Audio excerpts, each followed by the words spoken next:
I think being a true leader when you have families that, rely on you, you take that home with you. It's constantly on your mind. You have to become a priority first before you can lead other people.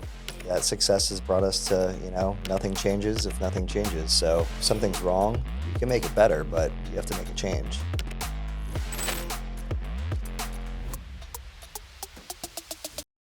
What's up, everybody? Welcome back to the Brave Ones podcast. I'm Jason Frost. I am super excited about our guest this afternoon. He is a super close friend of mine, someone that I look up to. He is a super successful entrepreneur. He is an incredible father. He is an amazing husband. Please welcome Jason Stevens. Thank you for having me. Thanks for coming, man. Jason is the vice president of Moraca Builders. He leads over 200 staff that look up to him, rely on him on a daily basis. That's a lot of pressure. 200 faces, 200 families, 200 mouths to make sure they are fed. Today's conversation is for the men that are looking to build something while trying not to lose themselves in the process. I think a lot of men, Jason, kind of associate success and sacrifice as the same thing. So that's something I want to learn a lot from you today. Jason told me that his favorite motto or saying, which is mine too, is nothing changes if nothing changes. I'm sure he's learned sometimes probably the hard way that growth isn't always about just scaling a business. It's about scaling responsibility, scaling your health, your discipline, and character without losing your family and yourself in the process. I'm sure the pressure, the health battles and the responsibility that comes along with running a company and keeping your family as happy as they are is a lot of work. So let's jump into it, man. Tell us a little bit more about you. I know that you like to work out from being with you every morning at 5 a.m. with Gatti. A little bit. You tell me you're an amazing fisherman. I haven't seen it personally, but I'm going to take your word for it. Yep. We can get into all that. So tell us a little bit more where you're from, your background, a little bit about the family. Sure. Yeah. Grew up in South Florida, and family was always in construction. So always looked up to my dad, kind of following in his footsteps. So as a young man, that started out in like the masonry business. That's what he did. So followed him, and just always wanted more. So took some steps along the way, and came in contact with what I would say is a brother from another mother, and that's Tom Moraca. So we have founded Moraca Builders, since coming in contact with him, and that was 20 years ago, about a week ago. So it's been a journey, with that, and along the way, there's been a roller coaster of emotions and lifestyles and health. So, how deep you want to start? I mean, those are all real things that I want to jump into you. Let's kind of start with the leadership. When, kind of at what point when you guys were starting, did you really start to feel the weight? Yeah. So I think the weight really just came with, just steady, smart growth. I mean, our company started with just two guys. So Tom and myself, the first employer or two, those were stress levels in itself, although it sounds minute. Additional payroll that, just never had. And, so the stress started young, I suppose. And through that, I think the pressure really became heavy probably in like 2013, really stepped it up to another level besides just a small, 10-person operation, to where it was some selective growth and hires, that, basically from the gut is how we hired. So it wasn't through a resume. Is there like a specific trait you're usually looking for with guys or women too that you allow to join the team? I think it's kind of us in the gym. I go back to how you and I met. It's like, you say hey to somebody, they say hello back, kind of, start doing that day after day. You understand the type of person that they are. You just kind of feel it in your gut. We always talk about a gut feeling, and we believe in that to this day. I don't care what your resume says or necessarily what your past is, and I'm the exact same with hiring. It's the person more than anything. I like guys that have played a team sport. I think that adds a lot of value to an employee. They kind of know about accountability. People relying on them, you relying on the others on the team too. absolutely. It's so the stress continued to grow, and my family struggled, I think, during that, and they really took the brunt of some of the growing pains that the company brought. I mean, it was sleepless nights, and getting home at 2 a.m. and whatever time we had to get a job done. So there wasn't a lot of time with the wife growing up. She sacrificed in this build as well, and that was definitely a stressor to kind of get past. And the one thing I'll say is, my wife has had my back from the very get-go when we were nothing, didn't have a pot to piss in. It was from the ground, and to this day, she's the exact same woman that I met years ago, and she could probably go buy just about anything she wants without asking, and she maintains just being the same person. She's not interested in that. Take me to Walmart and take me to Yeah. Target, and I'm happy.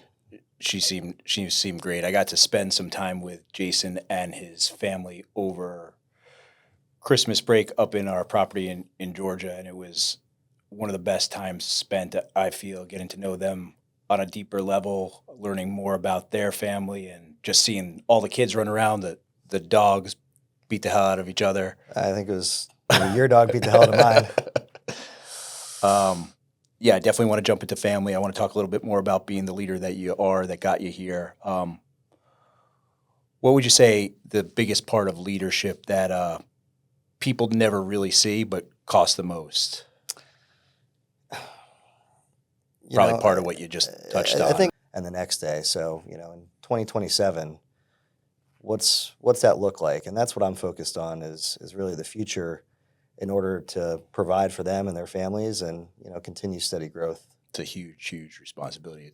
I know myself as a business owner, like you said, you're taking it home. You want to make sure that obviously you don't fail, but you want to make sure all your guys are taken care of and they're not worrying about the business. It's all on your shoulders every night. Absolutely. We like to think that while we have a commitment to the employee on our side, we've made a commitment to their family as well. So, I never hire someone and just say, "Yep, come on board. Let's go, guys." It's go home, talk this over with your wife, make sure she's happy with the decision, and this is what you guys want. Because, when you make a commitment like that, it's more than just the individual. It's the family as well. So you talked a little bit just now about the future. I kind of want to go in the past.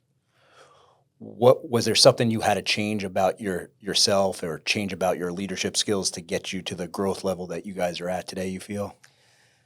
Yeah, absolutely. I'd say, I'm sitting here right now at 41, and we've been doing this for 20 years. So I was not the same individual that I am today 20 years ago. So, it's a lot of self-evaluation.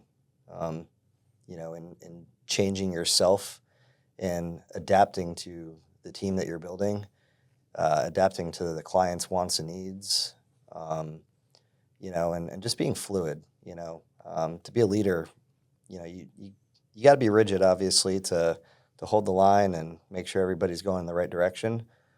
But at the same time, you want to think that you hire professionals, and you need to give them some freedom in what they do to allow them to make decisions and be successful and do their own thing.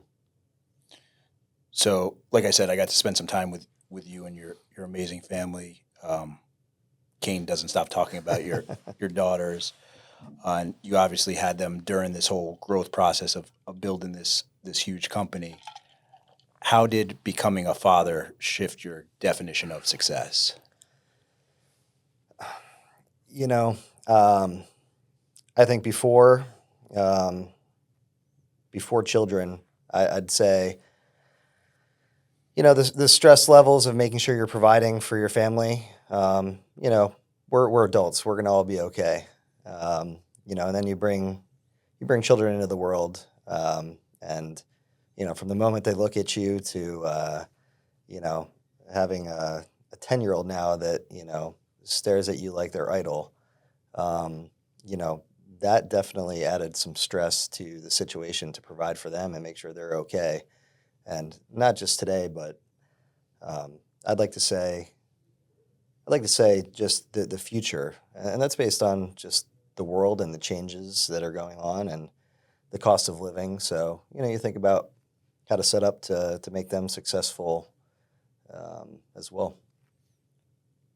What would you say kind of scares you the most about being a dad in today's world?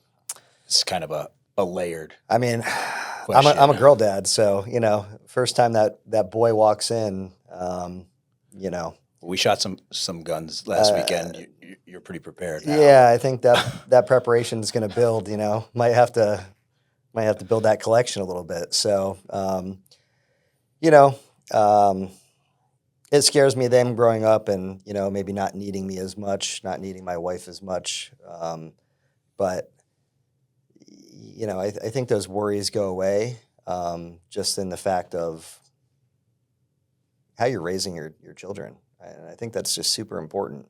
So I'd say while I'm scared, I'd just suggest to anybody that's new in this you know lifestyle and raising children is just raise them right. I don't think your parents walked around wanting you saying curse words, and just setting parameters to yes sir, no sir, yes ma'am, no ma'am, and just being humble, young humans. So watching them interact with other people and adults, it gives me comfort, I guess, that everything's going to be okay. Yeah, we live in the town we live in is we're down in South Florida in Boca Raton today. It's kind of tough for these kids to stay as humble as your daughters are in this world. Uh, 100%.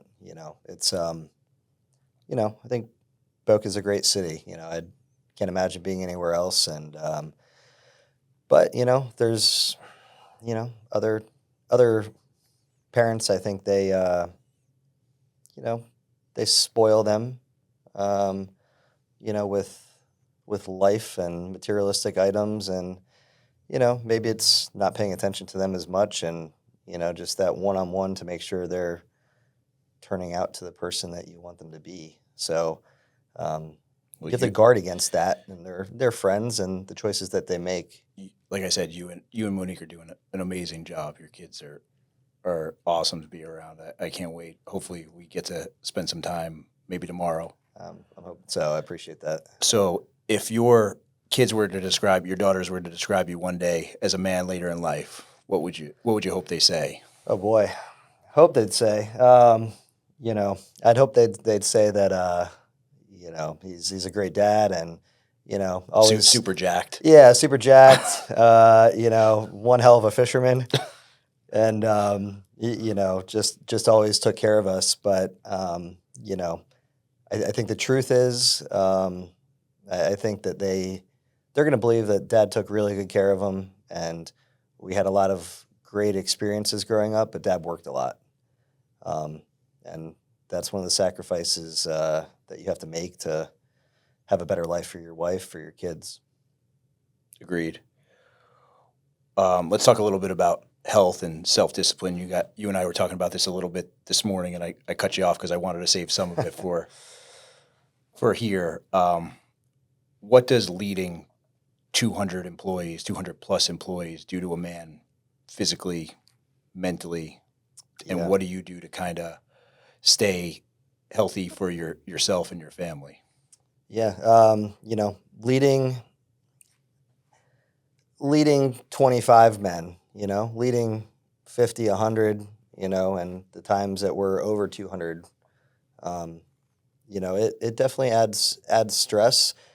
Early years, I believe that I took all that stress home with me. I was not necessarily into fitness as I am now. And so the stress really wears on you.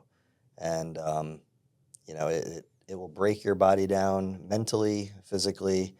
And, um, you know, I think it changes the type of person that you are if you don't take the right actions, which Was there something specific that kind of triggered you to realize that this is now a point in my life where I need to make this a priority? there was. There's a good story about that. So, about 2 years ago, Tom Moraca, which owns and operates Moraca Builders, he, I'm he keeping that cup, by the way. I hope you do. He came in my office one day and he said, "What are you doing?" I'm like, "I'm working." He's like, "Oh, I know you're working. What are you doing?" I'm like, "I'm signing this job up right now. Like, what can I do for you? What do you need? Let's go." He's like, "That's not what I'm asking. What are you doing?" Man, this is a deep question. I said, I don't know. How do you want me to answer this? So he's like, "I hired you a trainer, and you're going to go to that trainer 3 days a week." So I said, "I don't need a trainer. Like, I'm working, I'm entertaining clients. Like, I'm busy. I don't have time for that." And he's like, "You have time for yourself." So now, meanwhile, Tom walking in is, I don't know. I think he's like the next Men's Health magazine cover. I mean, he's got a rockin' body and always has. So, I'm sitting there at 215 pounds.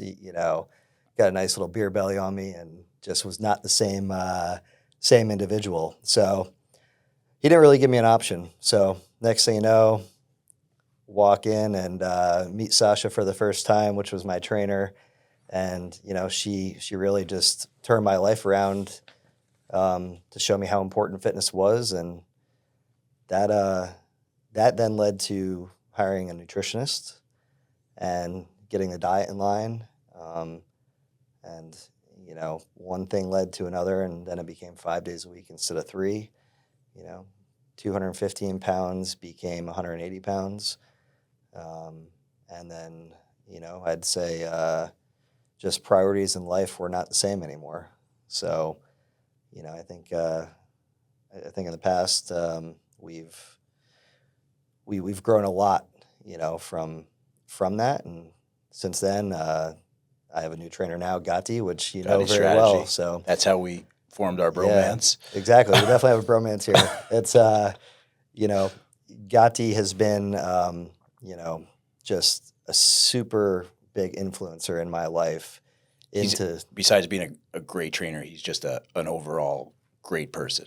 He's one of the best people that I have met. I mean, we could stop training tomorrow, and I believe lifelong we would be friends. For sure. He could call, I'd be there, and vice versa. So with him right now, he's continued to make me push myself beyond what I believe I could, and that's shown. And at the same time, I think he makes me a better person every day, and just his outlook. So I've never seen him have a bad day. I'm sure it happens. He's great at just spreading that positive energy to everybody. he is. It doesn't matter who you are. Yeah. He can be training you. He can be training me. And if the guy next to him has a question on, form, function, anything, he takes the time to really focus on that person and treat them with the same respect that he treats us with. Yeah, he genuinely cares about people.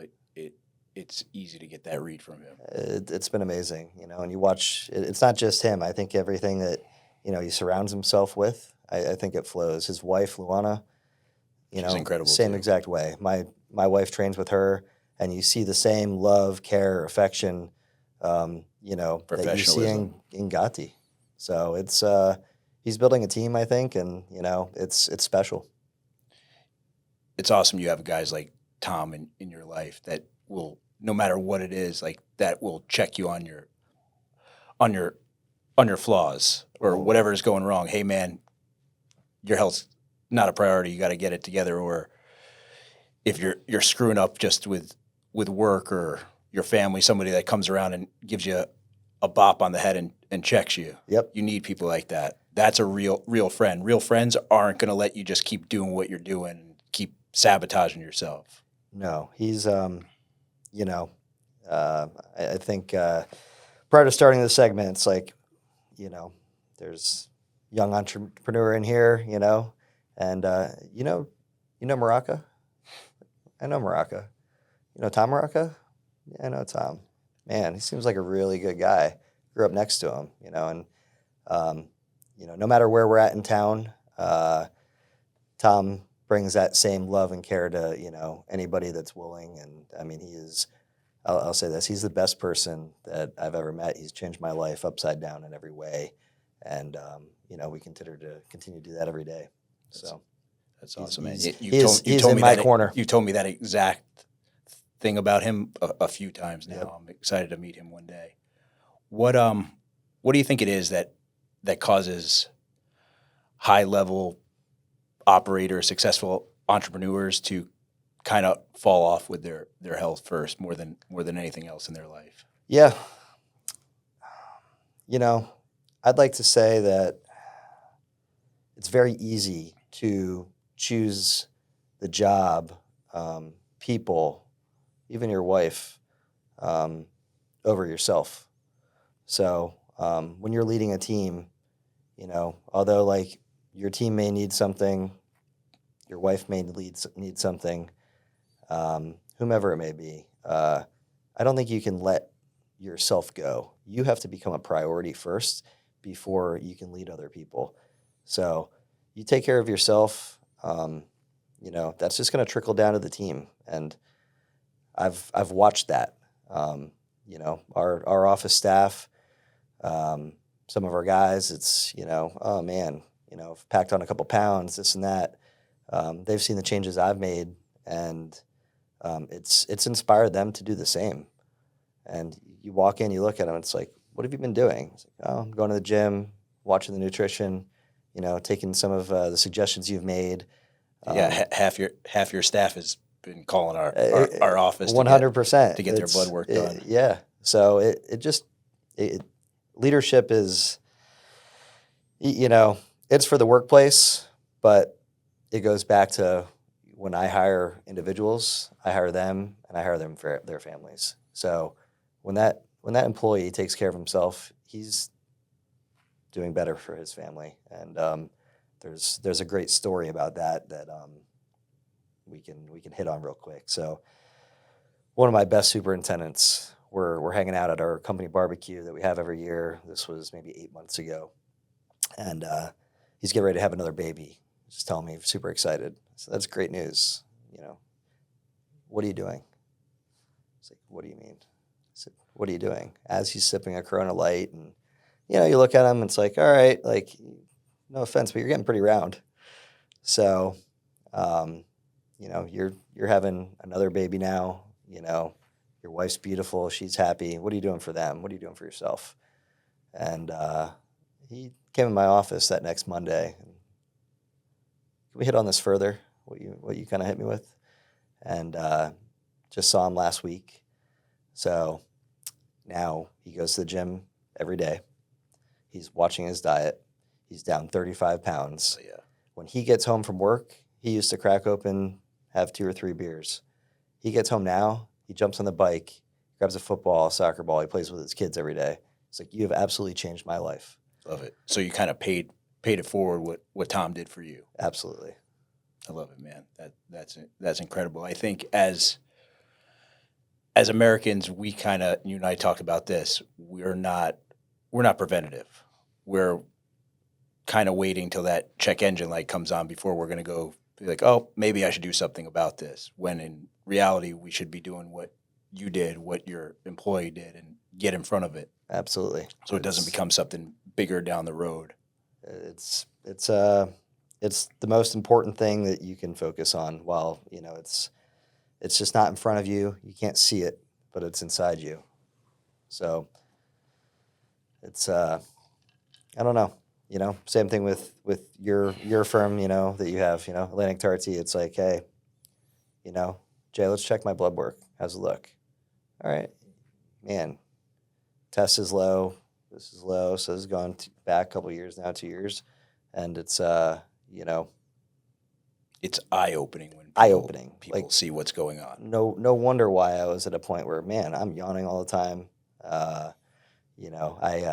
think there's a fear tired. of the unknown too. Like people don't want to know and think it's gonna go away on its own. It doesn't work that way, unfortunately. I would have told you that I'm just tired. I work a lot. I'm 41. 41. It's just part of it.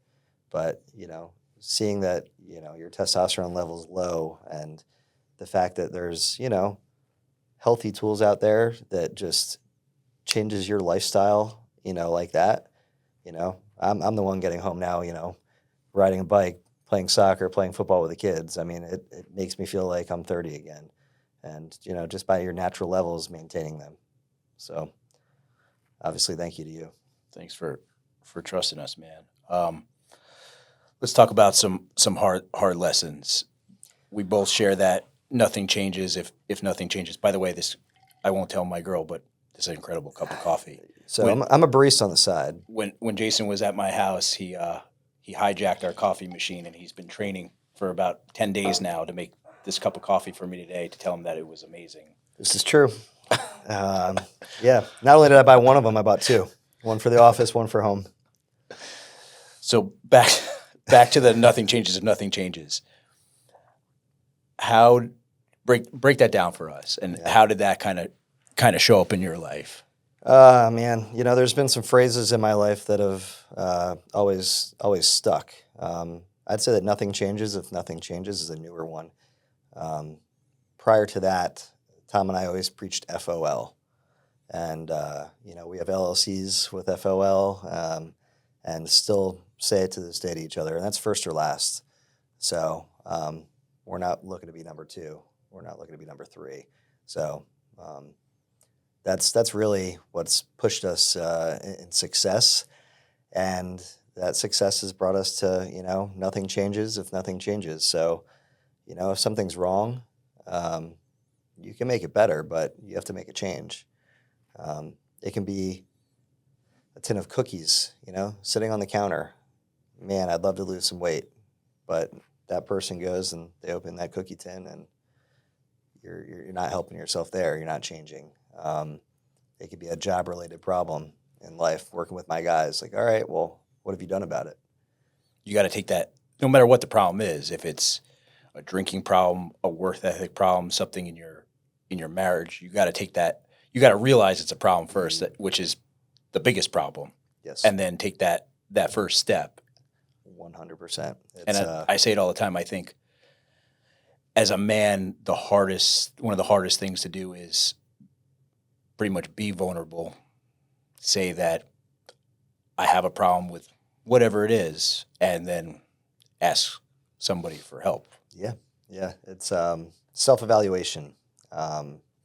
Is I think a key to, the nothing changes if nothing changes. So as a human, you need to constantly back up and evaluate yourself. And that can be in your marriage, that can be at work, be as a dad, in the gym. If you told me I was going to be the person I am today 2 years ago, I would have laughed in your face.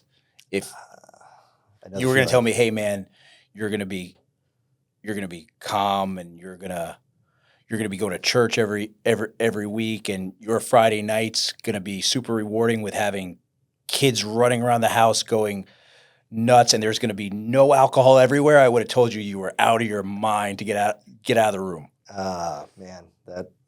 And now, like, I look at my Friday night, I look at my Sunday with my family at church, and I'm like, this is amazing. It's funny how that changes, because I think I get like emotional about it. Your story is probably similar to mine. It's the same. I could imagine a Friday night to where you'd have such joy just out of being home and being with your family and drinking a water. Those nights for me, not that long ago, where you'd be at a bar with a client, and there'd probably be a tequila in my hand. For sure. You know, Something would be wrong if I didn't have. are you kidding? It never happened.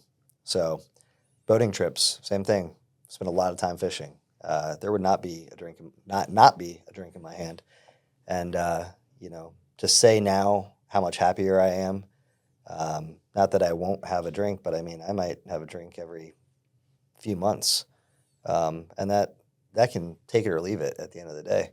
I'm not scared to have a drink. Didn't have a I don't think drink. there's anything wrong with it. No, I didn't have a drinking problem, but I think that I've realized that when you stop, the person that you become, the clarity that you receive from that action, it just goes far beyond belief. Yeah, I don't think I had a drinking problem either, but I do believe my drinking caused other problems. 100%. I was a weekend warrior, Yep. high functioning weekend warrior, but that was a hobby. Yeah. I hung around other people who that was their hobby too. Yep. Now I hang around guys like you where our hobbies are health and fitness, hanging around other people that are just looking to better themselves, better their family. My circle is a million times better today than it's ever been, and I won't let anybody in that I think is going to damage that circle. Same. I've made that mistake before in my life, and now I just want to protect everything I have. Like we have our group chat with the guys. Everybody's looking out for everybody. It's a beautiful thing. It's unbelievable. You know, and I think, you know, the best thing that we can do just is, you know, in knowing that is, you know, just awareness. You know, it doesn't mean that you're changing as a person, but you know, people in your life that, you know, can better themselves from it. I mean, it's do it all the time. You know, the individual that I mentioned to you, you know, his name's Polo. You know, he's not going home anymore having beers. You used to thought that's like how you have to get stress out. And, you know, being a leader, as we talked about earlier, that brings a lot of stress. So, you know, You change that guy's whole family. whole family, whole life. And he's amazing. And, you know, obviously so much better off for it, as you and I sit here are. But it's the best thing that I could say is just, you know, sharing that and, you know, just hopefully somebody just takes that step forward. You know, we're leading off January right now. So hopefully somebody listening right now says, you know what? New year, new me. New year, new me. And actually does it, sticks with it. Actually doesn't, sticks with it. You know, maybe they're a leader, you know, leading a team. And I used to get home and think, I got to have a beer. It's been a long day. Wow, look at the stress. And that's the last thing on my mind. And because of that, I think just the team has been more successful. Our company has, you know, had better growth. You know, my vision of you know, everyday life and, you know, how we can be better. It's just that much clearer. So, life changing. Back to struggles. Was there a mistake that you felt that you made either in business, with a family, with a friend that kind of still sticks with you? Yeah. You know, work wise, you know, I can't say that anything sticks with me because, you know, any mistake or any struggle that's happened, it's, you know, there's always solutions, you know, and just work harder. So, not scared of work. So that's one thing that definitely runs through my blood.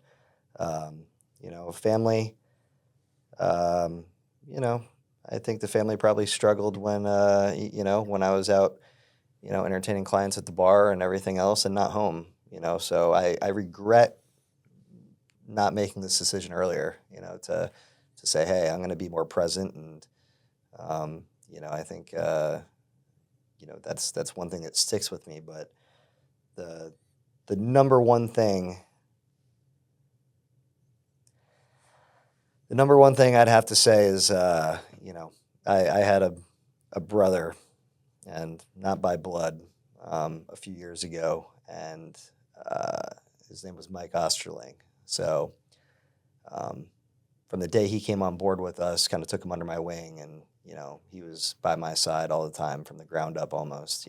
Just in some of the changes in the company that we were making, and we spent our time, after work, going out, having beers, doing things, and one night. He stopped by the house, said, "Hey," he had grabbed a couple beers prior to stopping over, and like, all right, well, I'm gonna go spend some time with the kids, and they want to ride the bike, so he ran home, jumped on the Harley, and unfortunately, isn't here today because of that. So, if I could change anything, it's having better habits at an earlier stage in life, because as we talk about changing people, I think he would have been one of those guys that, hey, let's go to the gym, let's go work out, let's go take a jog, and unfortunately that just wasn't the lifestyle back then. So that one hits harder than anything, is as an uncle to my kids. So Thanks for sharing that, man. Yeah. I'm super sorry for that's a tough one. your loss. At your level, you stay super humble. How are you still able to lead and influence your guys, you feel, without having that ego that a lot of guys kind of have when they reach your level of success? Sure. It's because I'm no different now today than I was 20 years ago, at heart. And, standing here today and having the success that we've been fortunate enough to have, I'm only as good as my guys. And the reason why we're good is because of the team and because of the people. So I can't do anything but be humble and, just so proud of what our team has accomplished, because, without them, it just doesn't mean anything. So I'm just a piece of the puzzle. I might be leading the team and pursuing the next job and, signing that project up to keep them working. But if we didn't have them doing what they're doing, what I do means nothing. That's the definition of a leader. Big difference between a leader and a boss. Yeah. People want to work for a leader. You got to want to play for your coach. 100%. And you've built that company. You've done all that. I call it the Wendy's mentality. You want to buy a Wendy's, you got to come in, you got to sweep the floors, you got to make the fries before you're the cashier, before you can purchase a Wendy's. Yep. And you guys have built that company with literally your bare hands. Yes, sir. We have. What kind of advice would you give men that are kind of chasing the success that you've been blessed to have without losing their families? How would you? What kind of advice would you give them to try and balance it? Because you're taking your foot off the gas for one to please the other at times. You are. I think if you're starting out right now and you have a family, what I've come to realize is it doesn't have to be one or the other. You can have both. A lot of that is, wake up a little bit earlier, get on it before they ever wake up and, get that extra time in. When you go to work and work your ass off. But when you're there, work. Don't just say I'm at work. You got to grind. You got to work during those times. Capitalize on those minutes that turn into hours, because that same mentality goes into, well, if I'm at work but I'm not working, that means you're away from your family probably when you don't have to be. And you don't have to do one or the other. So be present when you're home. You're not going to change anything while you're home with your kids. That's why you and me are racing out of the gym in the morning so we can go wait on that car line. 100%, and, seeing the joy in their eyes, and daddy's taking me to school, and, just talking to them every morning. I mean, it's something you don't want to miss. But, can't take the stress home with you. It's when you're home, be present. it'll be there tomorrow. That took me many, many years to learn how to do. A bad day at work doesn't need to translate to a bad day at home. One has nothing to do with the other. They really don't, and that took a long time to realize. I probably realized that 5 years ago. Where you don't need to take the stress home with you, and it's meaningful. They don't deserve that. You're their hero. What would you say the biggest daily habit that you have, whether it's the gym, brewing your amazing That's pistachio if you don't blend? know. Oh, I know. I have the professional Amazon syrup holder set now because you sent me that, and now I want to get a gas station in my backyard. I don't know what else you sent me, but stop sending me expensive stuff that I want to purchase. It's like having a plane, like your time is money. So if you're able to fuel up without going to a gas station, you might want to consider it. I want to get a plane. Besides those things that you're real good at, what daily habit would you say has made the biggest impact on your life, on your day? The biggest habit is probably waking up at 4:45, being at the gym at 5:30, and really moving your body and getting everything going. So we start training at 6, and to get that, I don't even want to say out of the way, but I'll say get that out of the way, and just the energy level that you feel from that habit of saying, I'm going to wake up at 4:45 to commit to my trainer, commit to myself. It just starts your day off right. And it leaves more time for, a work week, a work day. It's really, it's better than coffee. Not that coffee. Probably not that coffee, but that Dunkin' Donuts that you had in the truck. We're not going to talk about that. Yeah. You cold plunge too, right? I do every morning. So I was watching this podcast, and there's a psychology behind it that if you wake up and you cold plunge, it's the first thing you do.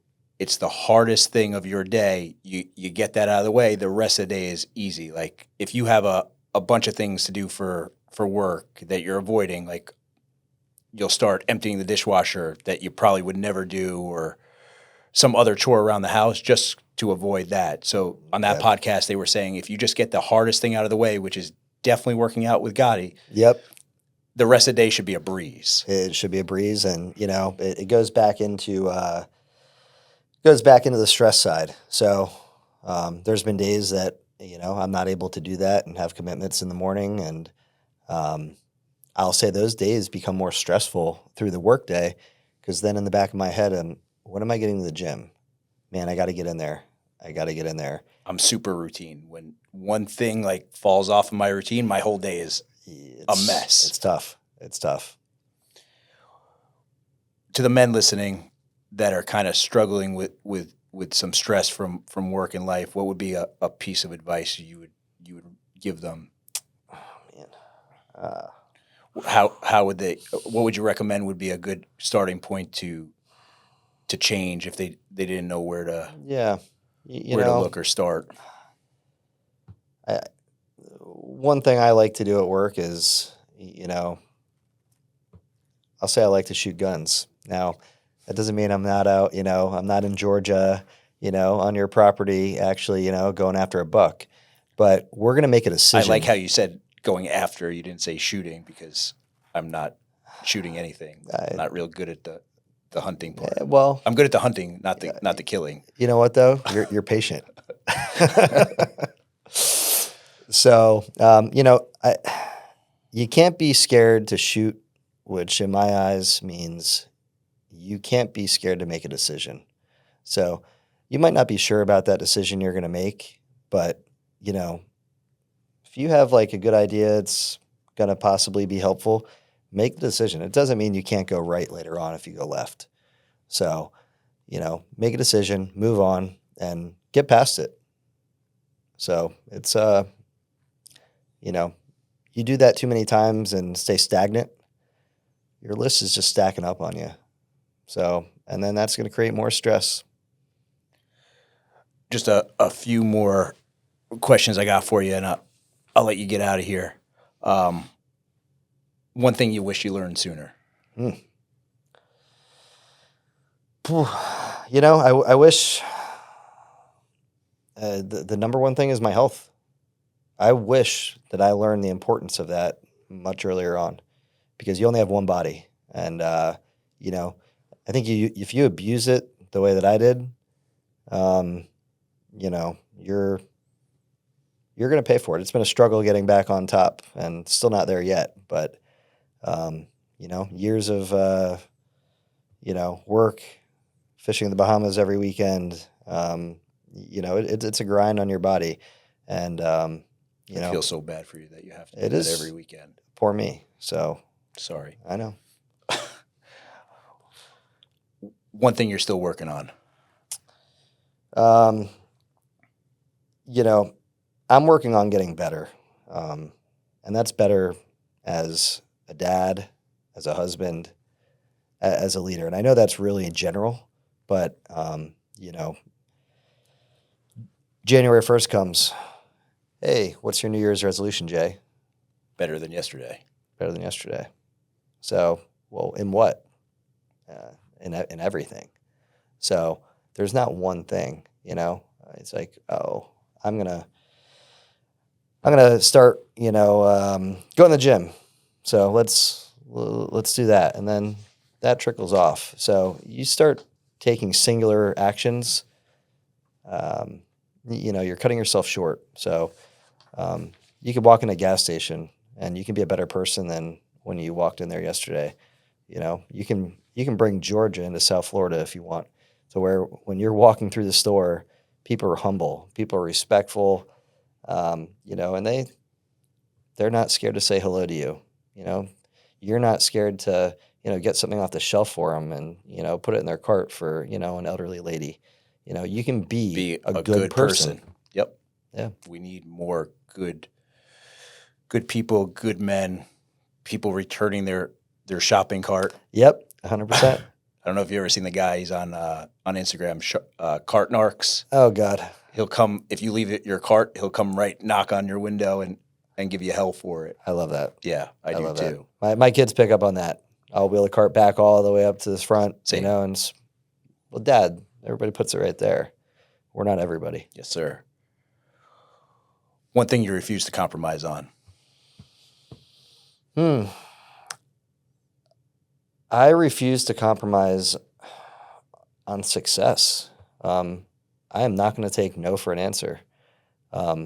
There's no compromise in really what I say is being the best. So it's the only outcome and the only option is I'm not looking to be number 2, number 3.